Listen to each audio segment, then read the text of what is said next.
ბატონი ოთარ ფარცხალაძის საქმიანობასთან დაკავშირებით მინდა გკითხოთ, თუ გაქვთ ინფორმაცია, რომ ის პოლიტიკურად ისევ აქტიურია და რუსეთის კომუნისტურ პარტიაში გაწევრია.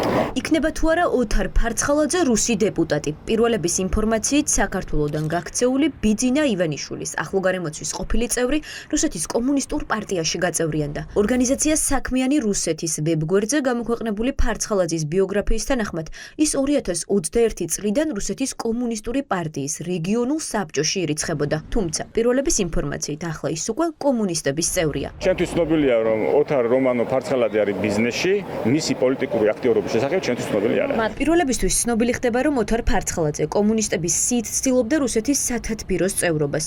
საპარლამენტო არჩევნები რუსეთში 2026 წლის სექტემბერში იმართება. ფარცხალაძის ახლო გარემოცვის წევრი მამუკა ფიფია ამბობს, რომ დეპუტატობის შესახებ არაფერი იცის, თუმცა ადასტურებს, რომ ფარცხალაძეს, რომელიც რუსეთის აგენტობისთვის ამერიკის შეერთებულმა შტატებმა დაასანქცირა და საქართველოში მკვლელობის ორგანიზებისთვის იძებნება, პოსტი რუსეთის ხელისუფლებამ ნამდვილად შესთავაზა. გაწევრიანდა ბატონი ოთარი კომუნისტურ პარტიაში? არ ვიცი. არ გაქვთ არ ინფორმაცია? ვიცი, ამას თქვენგან გავიგებთ, ფოთაშორის არ ამგონია, არ ვიცი. ისე იცით მისი პოლიტიკური გეგმების შესახებ, აპირებს რუსეთში ისევ პოლიტიკური კარიერა ჰქონდეს? ქონდა შეთავაზებები, მაგრამ ჯერ იკავებს თავს. ვისგან ჰქონდა შეთავაზებები? ადმინისტრაციიდან პრეზიდენტის. და აი ეს ნახევარი წელი მოდიოდა შეთავაზებები მაგასთან. და თავს რის გამო იკავებდა ბატონი ოთარი? არ ვიცი. მამუკა ფიფია ჯანგულაძის მკვლელობის საქმეზე რამდენიმე კვირის წინ გამოკითხეს. მისი ჩვენების მოსაპოვებლად ფარცხალაძის ადვოკატი მოსკოვში ჩავიდა. ფიფია ამბობს, რომ ლევან ჯანგულაძეს ძალიან კარგად იცნობდა და ზუსტად იცის, არანაირი ბიზნეს დავა მასსა და ყოფილ გენპროკურორს შორის არ ყოფილა. ლევან ჯანგულაძეს ბავშვობიდან ვიცნობდი.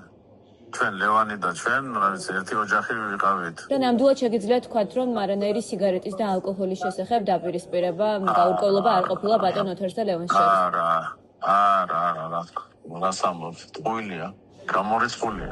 ვიდრე ფარცხალაძე რუსეთში ახალი პოსტის მისაღებად იბრძვის, საქართველოში მას ლევან ჯანგულაძის მკვლელობის ორგანიზებისთვის ასამართლებენ.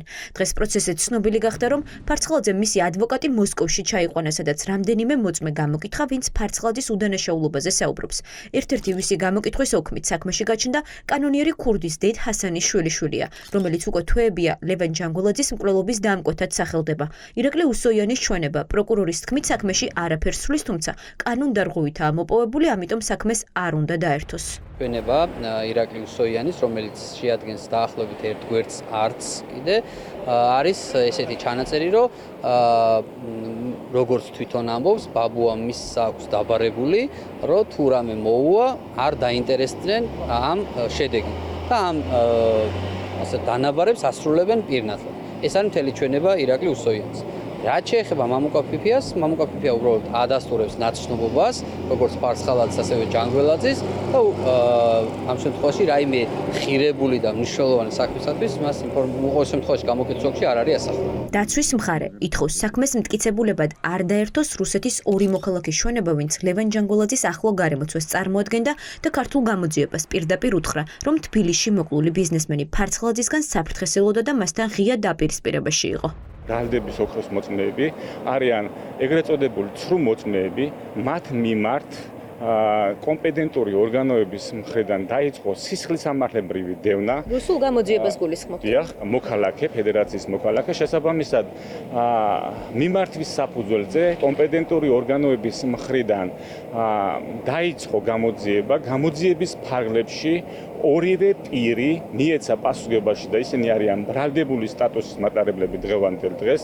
აღნიშნული ინფორმაცია დაცვის მხარემ პროცესუალური ნორმების დაცვით მოიპოვა და წარადგინა სასამართლოში. რამტკიცებულებები დაერთვება ფარცხალაძის წინააღმდეგ არსებულ სისხლისამართლის საქმეზე ხვალ გაირკვევა.